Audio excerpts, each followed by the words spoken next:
మహాశివరాత్రి పర్వదినాన యావత్ దేశ ప్రజలందరికీ, ముఖ్యంగా నల్గొండ కాన్స్టిట్యూన్సీ ప్రజలతో పాటు తెలంగాణ, ఆంధ్రప్రదేశ్ ప్రజలకు మహాశివరాత్రి శుభాకాంక్షలు తెలియజేసుకుంటూ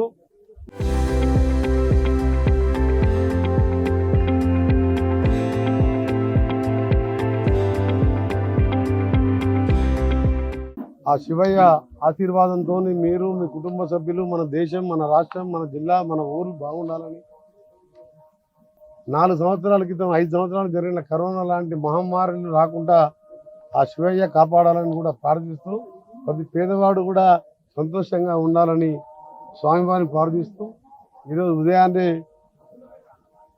నల్గొండకు 2 కిలోమీటర్ల దూరంలో ఉన్న పచ్చల ఛాయా సోమేశ్వర స్వామి ఆలయాన్ని దర్శించుకొని మళ్ళీ ఇంటించి కీసర శివాలయానికి దర్శనానికి వెళ్తున్నాం. ముఖ్యంగా తెలంగాణ గర్భగుడిలోని శివలింగంపై పగలు మొత్తం ఒకే స్తంభం మీద నీడపడేలా అద్భుతమైన వాస్తుశిల్పంతో 11వ శతాబ్దంలో నిర్మితమైంది. సూర్యుడు స్థానం మారినా నీడ కదలకుండా ఉండడం ఇక్కడ ప్రత్యేకత. సూర్యుడు ఎక్కడున్నా కదా నీడ మాత్రం ఒకటే దగ్గర ఉంటుంటుంది. ఛాయా సోమేశ్వర స్వామి నిర్మాణ శైలి అంటే ట్రైపాజ్ ఇక్ష్వాకు చోళుల కాలంలో నిర్మించింది. ఈ త్రికూటాలయం శివుడు, విష్ణువు, బ్రహ్మలు వేరువేరు దిశల్లో ఉంటారు. నీడ గర్భగుడిలోని శివలింగం వెనుక గోడపై పగలు మొత్తం సూర్యరశ్మితో సంబంధం లేకుండా ఒకే స్థానంలో నిరంతరంగా నిలబడుతుంది. వెలుతురు 2 స్తంభాల మధ్య నుంచి ప్రసరించి విలక్షణమైన క్రాంతి ప్రసరణ వల్ల ఈ స్తంభాకారణ నీడ ఏర్పడుతుంది. ఇది 11వ శతాబ్దం ఇంజనీరింగ్ నైపుణ్యానికి నిదర్శనం. 11వ శతాబ్దం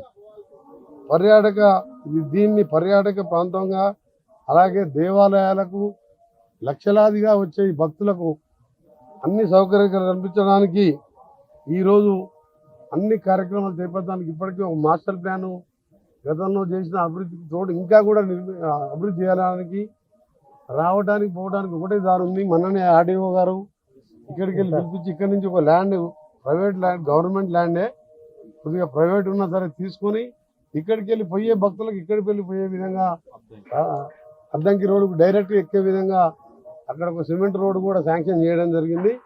ముఖ్యంగా నేను కేంద్ర ప్రభుత్వానికి కోరేది ఏంటంటే, ఇది 11వ శతాబ్దంలో ఎక్కడ సూర్యుడున్నా ఒకటే దగ్గర నీడ ఉండే దీన్ని ఎంతోమంది విదేశీయులు చాలా మంది సందర్శించారు. కానీ ఈ ఆలోచన ప్రపంచ వారసత్వ స్థలాలలో ఉండే హెరిటేజ్ స్థలాలలో దీన్ని చేర్చాలని, వారసత్వంలో గుర్తిస్తే అనేక ముఖ్యమైన ప్రయోజనాలు ఉంటాయి. ఇవి స్థలాలు, సంస్కృతులు లేదా సాంప్రదాయాల పరిరక్షణకు, ప్రచారానికి మరియు అభివృద్ధికి సహాయపడతాయి. అంతర్జాతీయ గుర్తింపు మరియు గౌరవం అంటే యునెస్కో జాబితాలో చేరడం వల్ల స్థలం లేదా సాంప్రదాయం ప్రపంచవ్యాప్తంగా ప్రసిద్ధి పొందుతుంది. ఇది ఈ స్థానిక సంస్కృతి యొక్క ప్రాముఖ్యతను హైలైట్ చేస్తుంది మరియు అంతర్జాతీయ మాధ్యమాలలో ప్రచారం జరుగుతుంది. గతంలో రామప్ప టెంపుల్ కూడా యునెస్కో వాళ్ళు గుర్తించడం జరిగింది. పర్యాటకులు పెరగడంతో పాటు భక్తులు పెరగడం, ఇది ఎవరికి కూడా నిజంగా ఇది ఒక విచిత్రం. ఇది ప్రపంచంలోనే ఒక విచిత్రం ఏంటంటే, ఎక్కడ సూర్యుడు ఉన్నా ఒకటే వైపు ఈ 365 రోజులు ఉండడం, ఇది నిజంగా శివుడు నిజంగా వెలిచిన ప్రాంతంగా భావిస్తుంది. దీంతోనే టూరిజం పెరగడం, ఆదాయం పెరగడంతో పాటు భక్తులకు ఈ పట్టణం ఇప్పుడే నల్గొండ మున్సిపల్ కార్పొరేషన్గా ఏర్పడి రేపు కొలువు తీరబోతున్న సందర్భంలో నేను దీన్ని అభివృద్ధి చేయడానికి కంకణం కట్టుకుంటూ, దీన్ని పరిరక్షణకు సాంకేతికంగా సైంటిఫిక్ హెల్ప్ కావడానికి కేంద్రాన్ని కూడా అప్రోచ్ అవుతూ వచ్చే మార్చి మొదటి వారం బడ్జెట్ సెషన్ ముందు ప్రధానమంత్రి గారిని, కేంద్రంలో దీనికి సంబంధించిన శాఖ మంత్రి గారిని కలిసి రాష్ట్ర ప్రభుత్వం ద్వారా కూడా దీన్ని యునెస్కో గుర్తింపు వచ్చేలా నా వంతు ప్రయత్నం చేయడమే కాదు, యునెస్కో గుర్తింపు చేసేట్టు చేస్తానని కూడా ఈ శివాలయం వచ్చే కోట్లాది మంది భక్తులకు, ఎందుకంటే గత 30 సంవత్సరాలు రెగ్యులర్గా వస్తుంటాం, దీన్ని ఇంకా కూడా అభివృద్ధి చేస్తూ ఇది ఒక ప్రపంచంలోనే ఇది దేవుని మాయలాగా భావిస్తాం. ఎంతోమంది సైంటిస్టులు వివిధ దేశాలకు వెళ్ళి వచ్చిండ్రు, కానీ ఎవరు కూడా దీన్ని ఎక్కడికి వెళ్ళి వస్తుందో ఇప్పటికీ సూచనలు లేవు.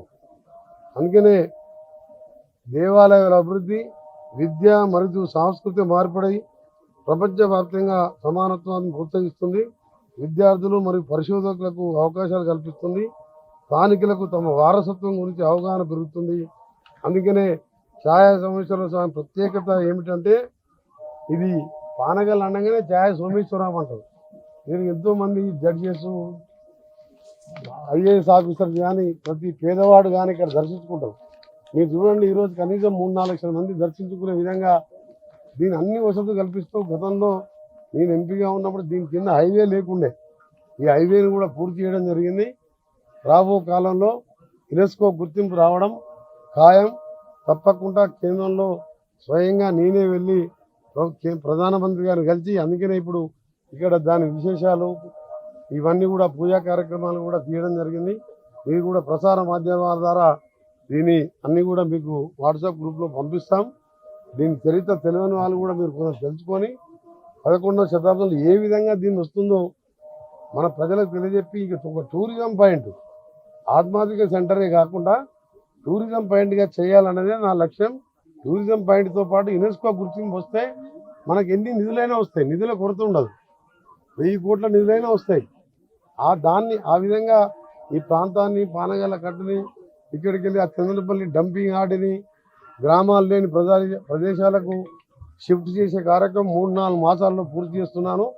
ఆ చందనపల్లి గ్రామంతో పాటు డ్రింకింగ్ వాటర్, ఇంత ఫేమస్ టెంపుల్ ఉన్నది కాబట్టి చందనపల్లి డంప్ యార్డ్ని కూడా 3-4 మాసాల్లోనే, కొద్దిగా దూరమైనా సరే ఎక్కడ చుట్టుపక్కల గ్రామాలు లేని దగ్గరికి ఆ డంప్ యార్డ్ని మారుస్తూ, గ్రేట్గా శివరాత్రి ముందు నాకు ప్రజలు ఇచ్చిన కానుక, బాధ్యత పెంచిన కానుక, గ్రేటర్ మున్సిపల్ కార్పొరేషన్ గెలిపించిన మా నల్గొండ పట్టణ ప్రజలకు పేరు పేరున చేతులెత్తి నమస్కరిస్తూ, ఈ మాత్ర బాధ్యతని ఈ 3 సంవత్సరాల్లో పానగల్ ఛాయా సోమేశ్వరం నుంచే మొదలు పెడుతున్నాం. రేపు ప్రమాణ స్వీకారం తర్వాత అభివృద్ధి కార్యక్రమం వేగవంతం అవుతుంటుంది. ఒక గ్రీన్ నల్గొండ, ఒక క్లీన్ నల్గొండ, చెట్లు పాట్లాడే కాదు. మన దగ్గర టెంపరేచర్ చూస్తే 5 డిగ్రీలు పక్క సిటీల కంటే, పక్క టౌన్ల కంటే ఎక్కువ ఉంటుంది. దానికి ఏ విధంగా చేయాలో నిన్న హైదరాబాద్లో కన్సల్టెంట్తో మాట్లాడినాం. టౌన్ చుట్టూ కానీ కాలనీలలో వెదురు చెట్లు లాంటి పాస్తే టెంపరేచర్ 5 డిగ్రీస్ తగ్గుతుంది. ఇంకా కొన్ని చెట్లు ఉన్నాయంట, వాళ్ళ హార్టికల్చర్ వాటితో మాట్లాడడం జరిగింది. కలెక్టర్ గారు కూడా బాధ్యత అప్పచెప్పాను. తప్పకుండా ఈరోజు మరొకసారి మహాశివరాత్రి ముందు ఈరోజు మాకు ఒక దేవుడు వరం ఇచ్చినట్టు, మాకు ఒక కానుకలాగా ఇచ్చిండ్రు, మాకు బాధ్యత పెంచిండు. అందుకని ఇలా ఉదయం 3 గంటలకే లేచి ఈ ఛాయా సోమేశ్వరాన్ని, పచ్చల సోమేశ్వరాన్ని దర్శించుకోవడం రావడం జరిగింది. ఈ సందర్భంగా మీ అందరికి కూడా మా మీద నమ్మకం వచ్చినందుకు అందరికి కూడా నమస్కారాలు. Local to global news at your finger tips. మీ చేతిలో ఒక ఆయుధం. Download raw TV app.